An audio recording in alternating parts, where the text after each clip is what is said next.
Oi, tudo bem? Meu nome é Eduarda. Olá, meu nome é Francisco. Oi, boa noite. Meu nome é Dailene.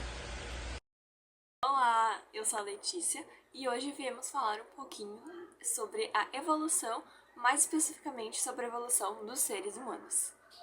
Vou falar sobre o que são os seres vivos e o que é evolução. Os seres vivos eles têm a capacidade de se reproduzir, metabolismo, material genético, evolução e respostas a estímulos.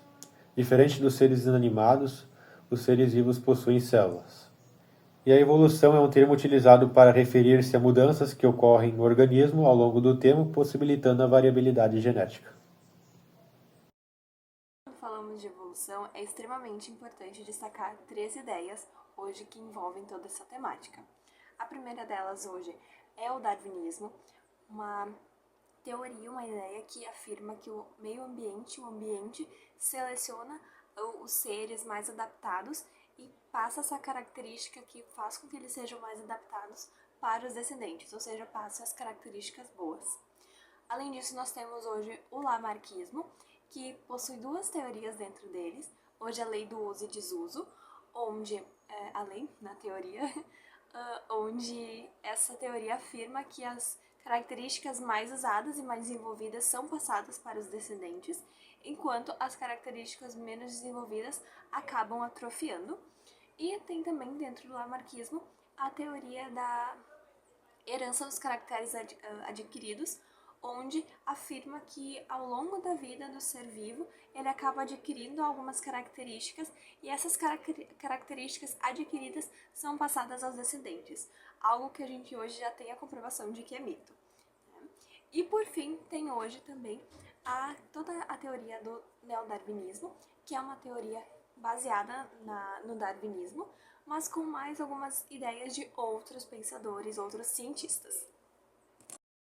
O estudo da evolução humana ele foi possível graças às ideias evolucionistas que eu falei recém, porém, a espécie em si já existia mais de 4 milhões de anos atrás, por meio da espécie chamada hoje Australopithecus, que se diferenciava pela postura ereta e por ser bípedes. Vamos falar sobre o Homo habilis. Ele viveu há cerca de 2,4 milhões de anos atrás e os seus primeiros fósseis eles foram encontrados em 1959. Algumas características dele. Ele era completamente bipede, podendo medir entre 1,1 e 1,4 metros. O seu crânio ele era maior que a da espécie anterior, então ele possuía essa mandíbulas, dentes e pescoço eram menores, isso. E eles foram a primeira linhagem a usar ferramentas. Bom, dando sequência, agora eu vou falar sobre Homo erectus. Ele viveu há cerca de 1,8 milhões de anos atrás.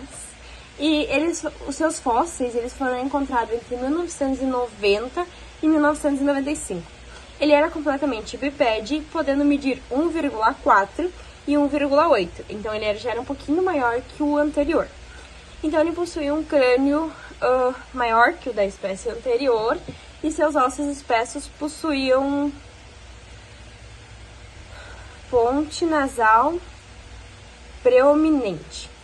Eles possuíam, então, habilidades de fazer ferramentas com pedras e eles foram os primeiros a fazer fogo, a usar o fogo, na verdade. Então agora eu vou falar um pouco sobre um dos sucessores do Australopithecus, que é o Homo neanderthalensis. Ele é uma espécie de hominídeo que viveu há cerca de 150 mil anos atrás no norte da Europa e teve seus primeiros fósseis encontrados em 1856 em uma caverna em Neandertal, que fica localizada na Alemanha. Algumas de suas características principais é a questão do corpo deles ser muito robusto, eles possuíam ossos muito largos e arredondados, que é uma questão do ambiente onde eles viviam, que era muito frio. Isso também fazia com que eles tivessem as cavidades nasais muito grandes, para uma adaptação melhor com aquele clima gelado que eles tinham que enfrentar todos os dias. Eles eram bípedes, então, como todas as espécies do hominídeo, andavam sobre duas pernas, então, e a questão do neanderthalensis é que eles não possuíam muito mais de 1,60 m de altura. Eles também tinham a questão da testa e do queixo um pouco menores, e o osso da sobrancelha deles era mais saltado, era mais protuberante.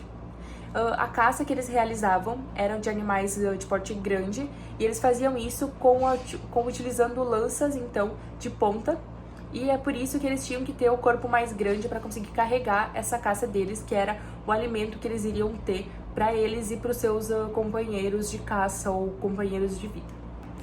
Agora, o último sucessor dos Australopithecus é o Homo sapiens, então, que viveu há cerca de 160 mil anos atrás, né?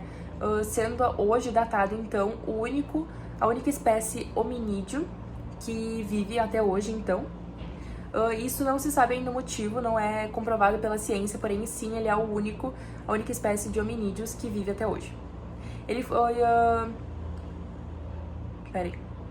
surgiu na África, tá. Certo, então agora o último sucessor dos Australopithecus é o Homo sapiens, que viveu há cerca de 160 mil anos atrás e surgiu na África. Ele é a única espécie dos hominídeos que sobreviveu até hoje, não se sabe o porquê. A ciência ainda não conseguiu comprovar o motivo do porquê eles sobreviveram até hoje, porém é a única espécie que está vivendo. Sobre a questão da data, que é 160 mil anos, e o Neanderthalensis foi datado há mais ou menos 150 mil anos, tem que entender que todos os hominídeos, as 4 espécies de hominídeos, elas já viveram juntas. Em algum momento da história, elas estavam presentes as 4 no nosso planeta.